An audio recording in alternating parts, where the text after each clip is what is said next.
that big white building to the left, when we passed down, there was a migrant house over there that's called the Barracas, the Barracks. It held migrant families during the summer, and they had a common restroom that they had to share. And then there was a Casa Vista that looks very similar to this, built in 1990, and they had 48 men living there by themselves, like a dormitory. And then they asked those men if they wanted to come live here within the family housing, and so they did come over here. And a lot of those families, like Susie Mosqueda, they were the first ones here, and they came straight from Mexico. So all of our programming had to be all in Spanish at the beginning. The kids are very bilingual now. Yeah. Okay. So this is a community center. There's 6 buildings that are the housing. There's 32 units. They all have 3 and 4 bedrooms. They're really small bedrooms, but it's kind of tailored so that for the bigger families, the migrant families had 4, 5, 6 children sometimes. When I first started here, it was like 1994, and there was about 100 kids on the property. And right now there's about 65, 70 kids. Still migrant families? It's mostly seasonal work now. When Marjorie was talking about the migrant aspect, it's now seasonal work. What's the difference? Seasonal, like Marjorie says, after the harvest season, then they have to find some other job, or they have to be able to have savings to hold them over during the winter. So it's, as a community center, when I was hired here, I was hired here only for the summer. Then I continued. They wanted me to continue working, and then over time I'll show you everything that we created here. But I started getting a lot of resources. I was a program coordinator, so I worked with Community Food Share to bring in food. I worked with a lot of local agencies to bring in services. So during the winter, we would help a lot, as much as possible. And then they pay a sliding scale, 30% of their income also. So it's affordable housing. And so they can stay here during the off-season? Yeah. To go back to your question, but what is the difference? Is it just that they don't leave? Well, what happened was the priority was migrant. They would come up from Texas, sometimes from Mexico. And as they settled in here and the kids went to school, they stopped migrating. They settled in. That was kind of that was an unexpected benefit of when you have stable housing, like Marjorie was saying about the. And Susie and Felipe are my proud products of Casa Esperanza, and they can tell you their stories. Hey. They didn't like the word products, I'm sorry about that. My goodness, she called us things. Anyways, we came here in December 1993, winter time, from Guanajuato, Mexico, which is green all year long, and we came here and there were no, I remember coming across the part where there is no leaves in fall and seeing the trees dead. And I was like, oh my goodness, the trees are not alive anymore. How old were you?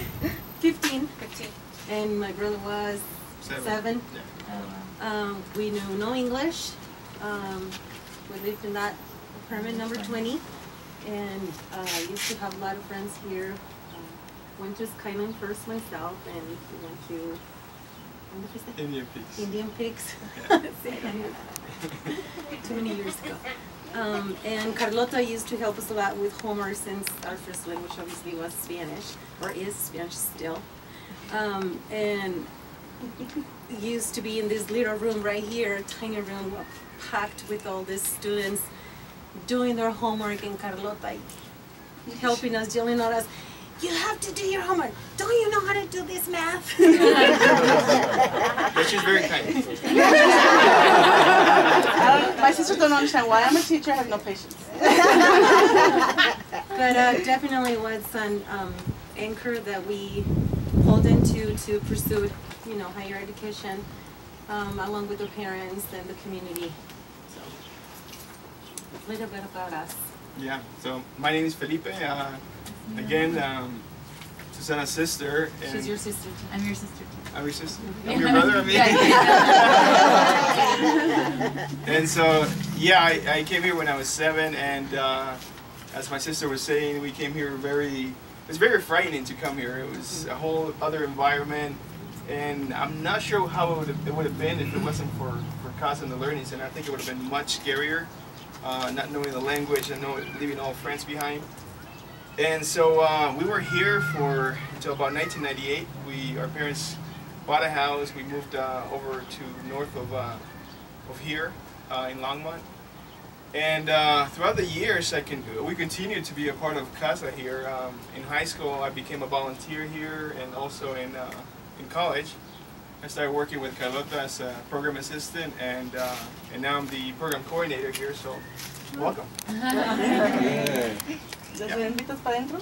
Yeah, you guys ready to come in? May I ask you a question? What's the average length of stay? Is it just, Well, there's really no limit. So some families have stayed here for 10 or 15 years. They don't want to leave. That's why Yeah. I kind of like, okay, Felipe, you can take over. I was like, it was one of my disappointments. They're very comfortable right now. There was a lot of predatory lending in in Longmont, with Latino families. They're really scared to buy homes right now. And then also it's even more difficult, and they don't have a lot of wages. So I got really frustrated with that personally, and that's one of the things that I was like, okay, Felipe, this is a problem, you can go ahead, take over. But before, it was like Felipe's family and Susie's family were the ideal.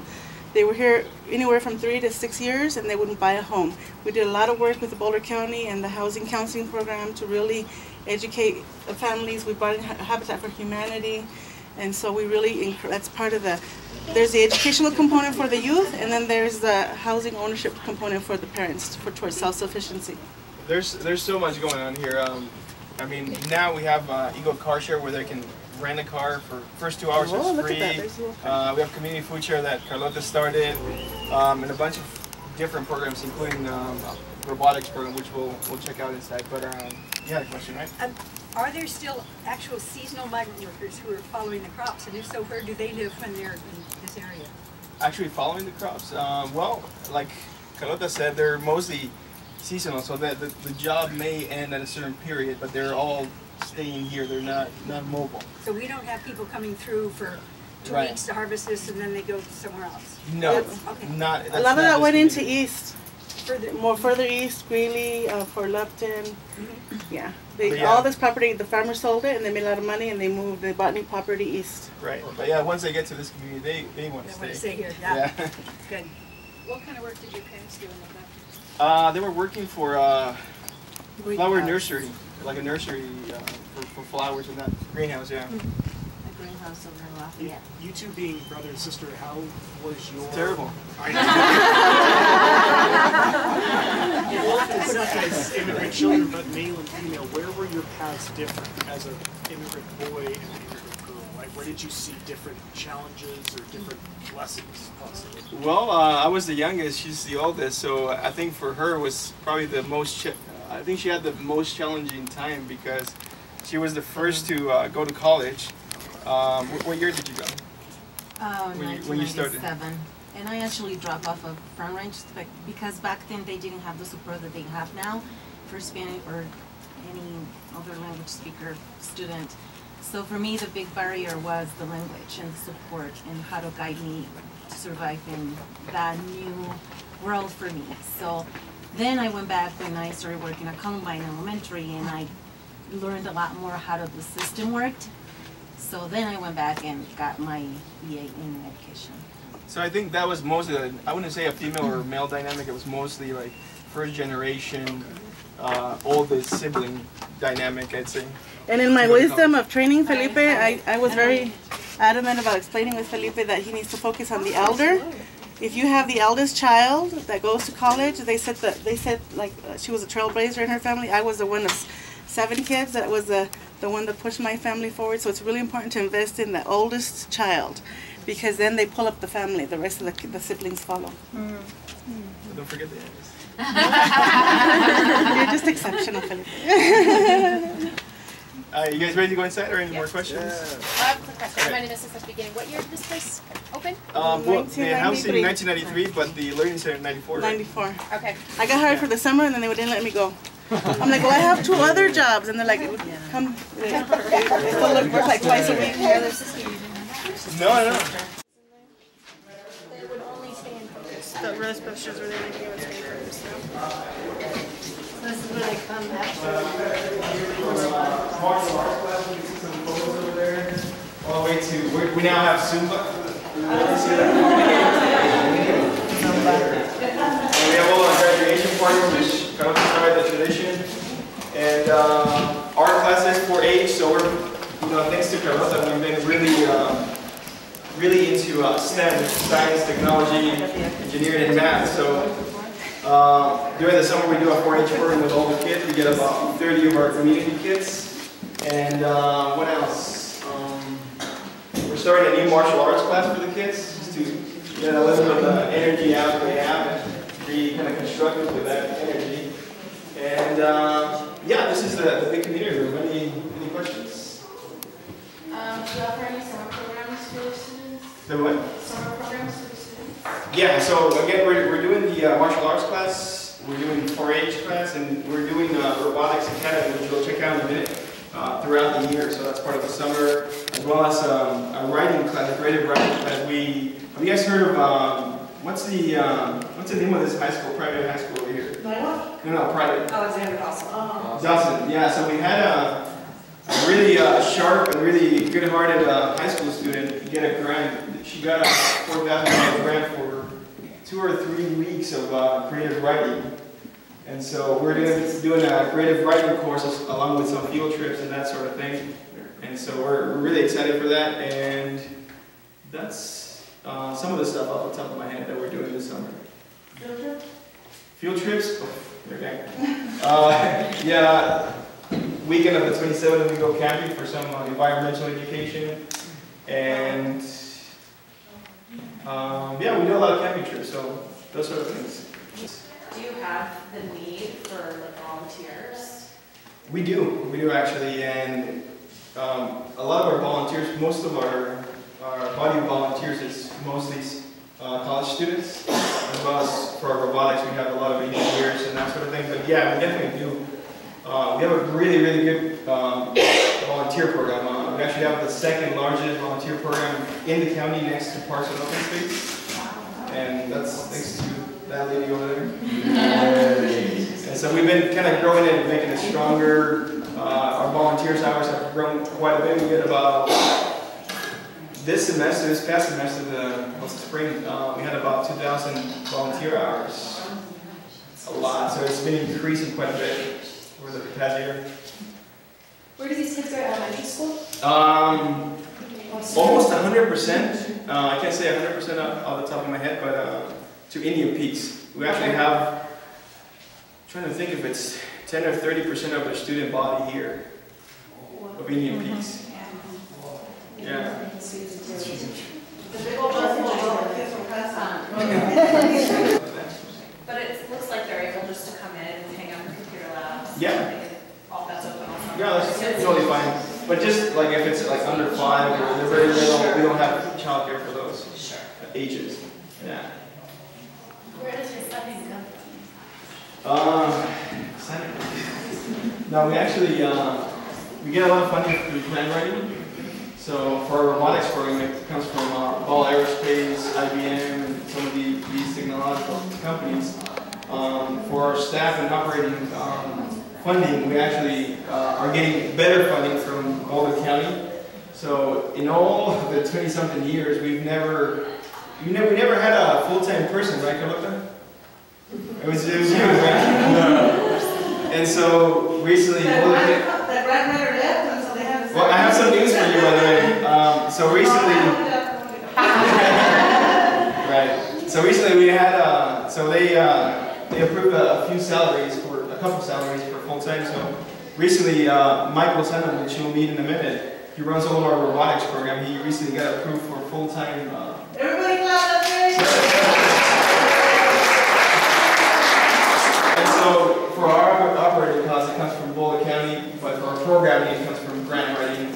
They used to pay half of my salary. I was here at $12 an hour in 1994, and then they finally gave me a raise to $13 an hour. And like 5 years later, they said, "Oh, we should make her a salaried employee. Like she's doing a good job."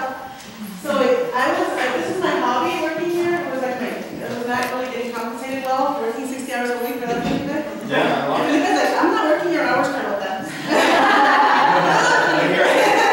He's smarter than I am. And he's getting his salary paid, and he's getting a mic being full time. They do a lot of robotics, and that's great. We're gonna have a STEM focus here. Like Simon has STEM focus also. Yeah, exactly. Any other questions, or should we go over to the robotics room?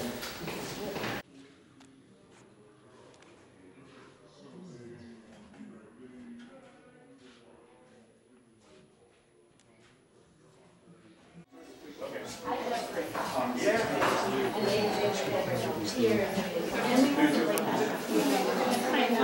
So this is the Robotics Academy, and this is Mike Lozano. Hi. He's been doing a phenomenal job, especially this past year with our Robotics Academy.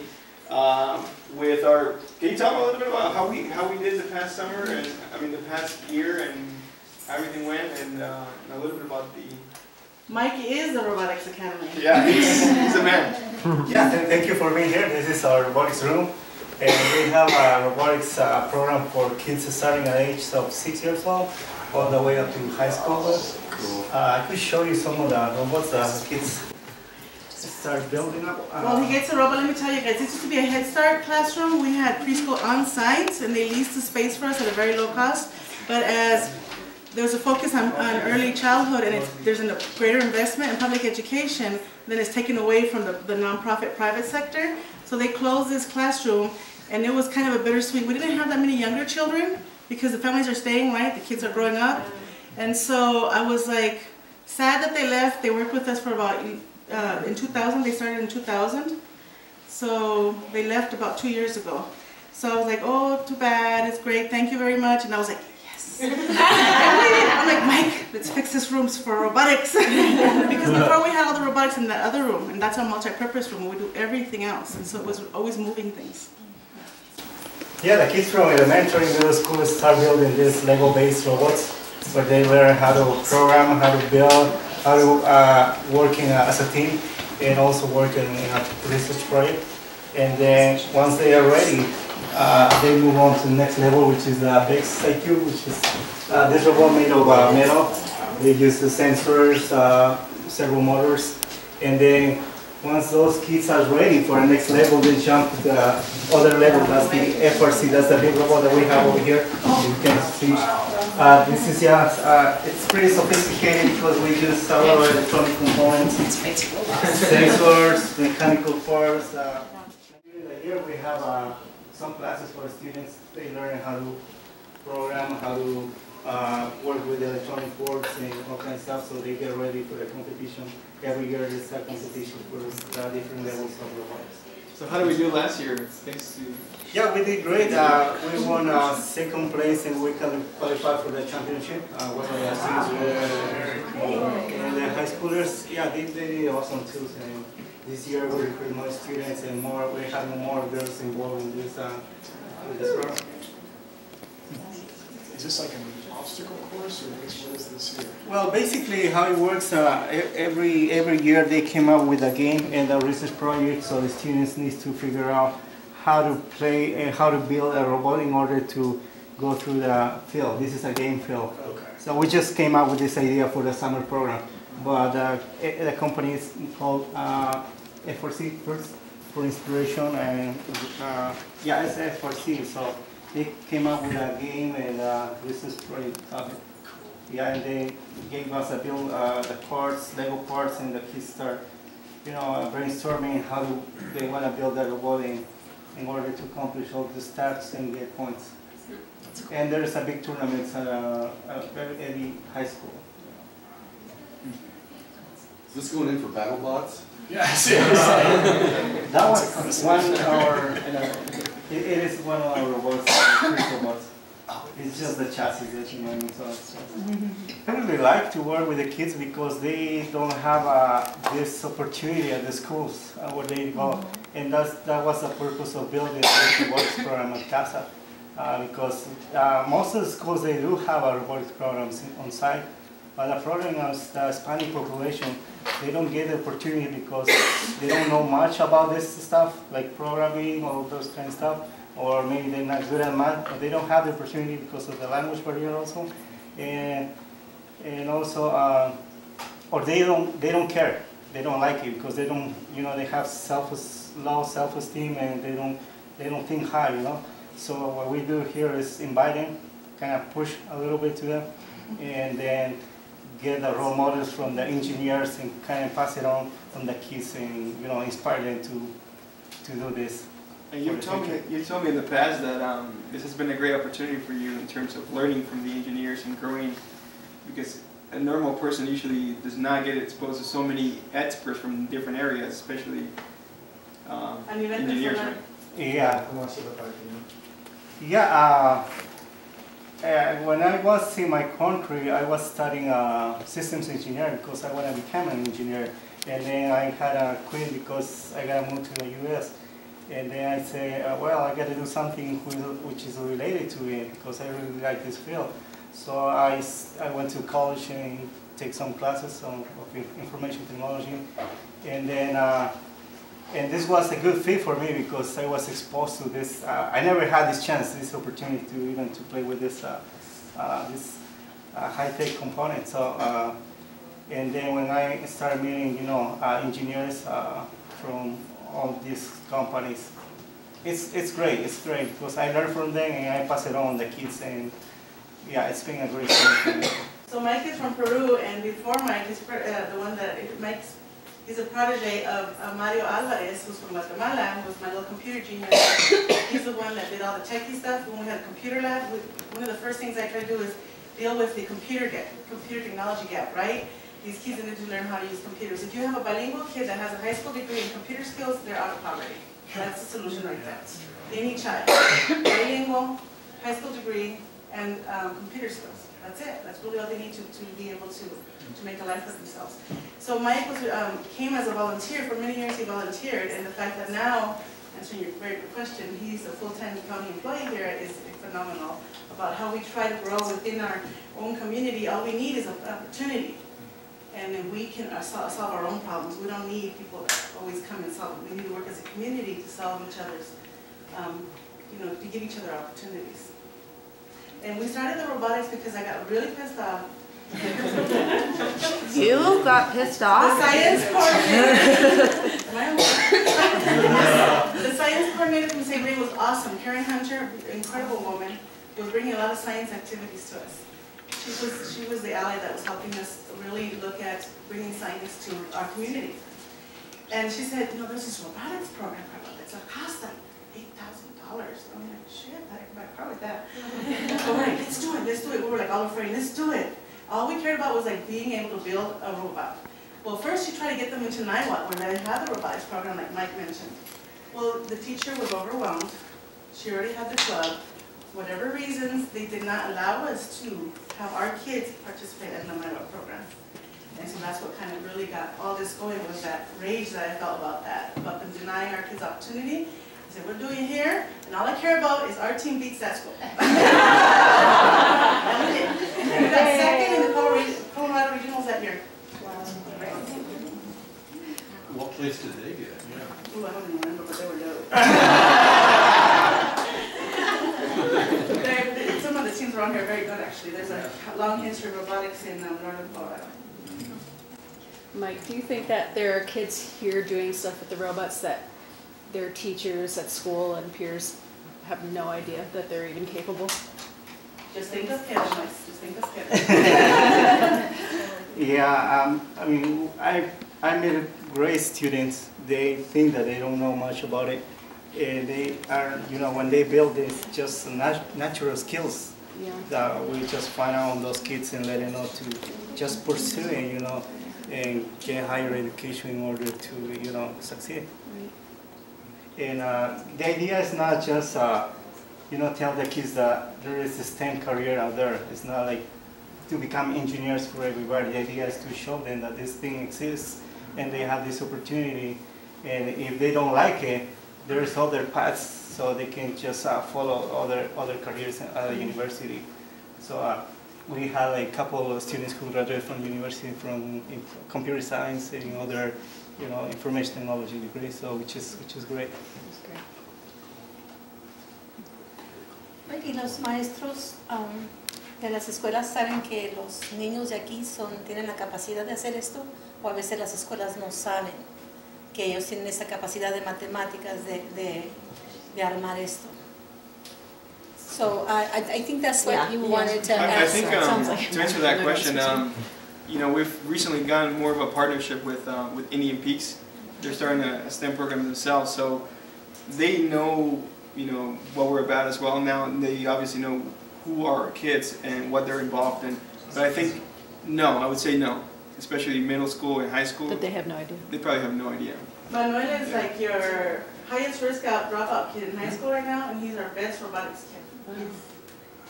He's talented in robotics. So is that to say that kids in an environment like this, where they're comfortable and confident, they perform better here than at the schools where there's more intimidation?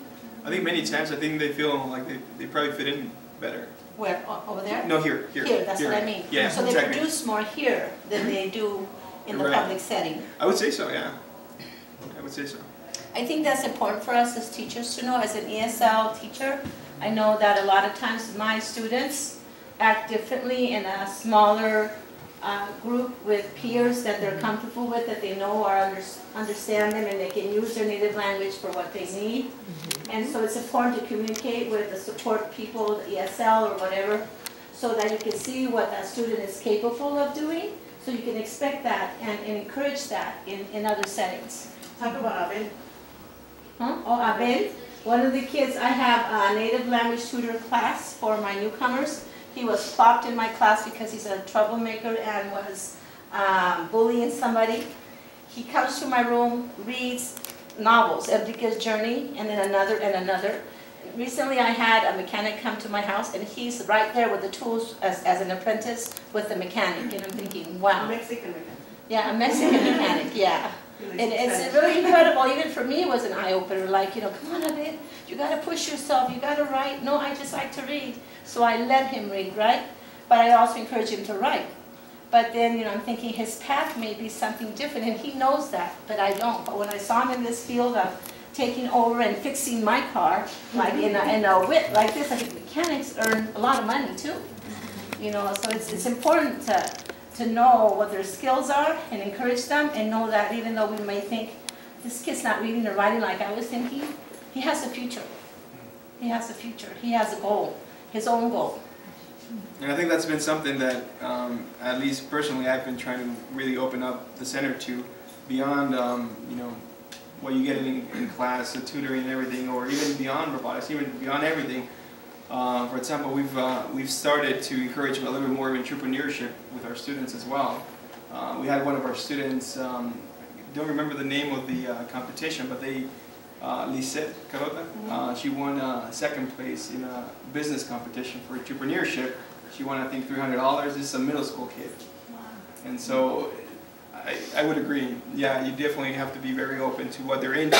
And so that's why, you know, throughout the years, and I think you did a great job with this, Carlota, which is bringing a big array of different activities and different volunteers that can really inspire these kids in whatever they might be into.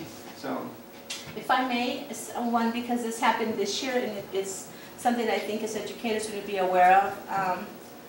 We don't have a lot of representation of Latino kids in things like AVID, TAG, and all those upper end classes. Mm-hmm. And I have referred kids that I can pick out, this kid has got something going on. You know, and so I send them to TAG, or I send them to AVID, or I send them to choir to be like an honor choir. No, not as good as this, and no, I didn't have enough resources, and no, I didn't test her enough, and no, and it's like, give them a break, because it's our shortcomings as teachers when we cannot provide, you know, what they need so we can understand the talents that they bring, because we can't read their language or understand their thinking, and we can't understand their language. My philosophy is, give me a break and I will show you. And I think we should give the kids a break, even though if they're not up to par. Maybe they're not up to par because we're not. Should we clap about that? Yeah.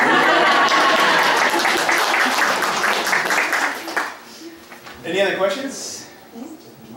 This might be silly, but for your middle school and high school kids, do you encourage them to kind of communicate to their teachers or to their peers about what they're doing here? Because I definitely can imagine that as I don't, you know. They do so, unless but they tell us. Yeah, they do so. But in all honesty, no, we haven't really thought about encouraging that. But I think it's a great thing to do. I think you're absolutely right. They do talk to their peers about it. We've had a number of kids that join because someone else from the community is part of the robotics program, part of tutoring, or part of something else. But as far as actually communicating it to their instructors and so forth, Not necessarily, and I think that's something that we as a center have to work on to develop better also relationships with the teachers from middle and high school, where they're at, yeah. From poverty to studying computers. Yeah. And nobody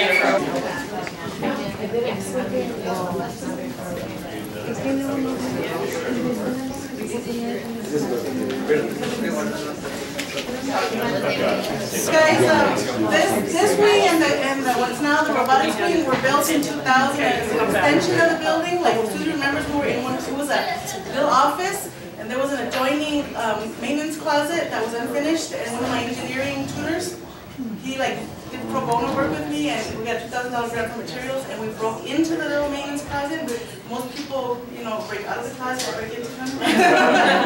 That was our first tutoring area, and then we got this in 2000, and that's when we did the academic center. Our focus has always been on providing opportunities for the kids that don't know English, so that they're not smart or they're not competent, and so we have a 100% graduation rate for the last 6 years. Wow. So everybody says, never give up. It's non-negotiable. But it's just crazy to think, Carlos, that you did all this, plus you've been a teacher. I mean, you've been double.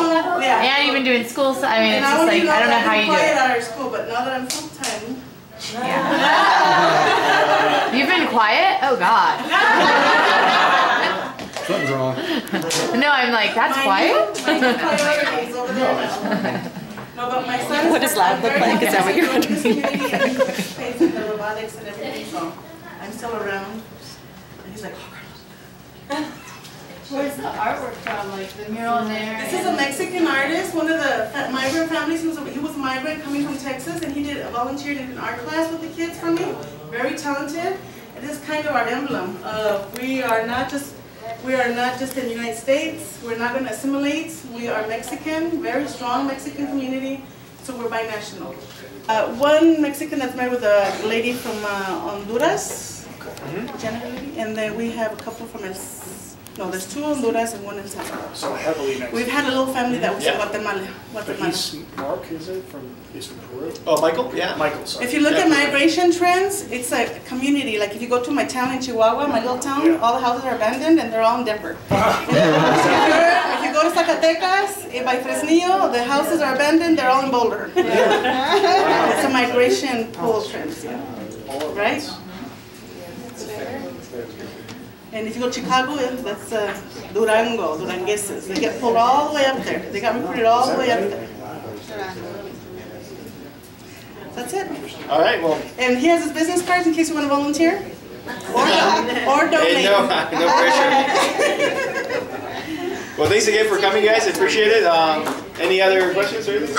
Okay, thank you. I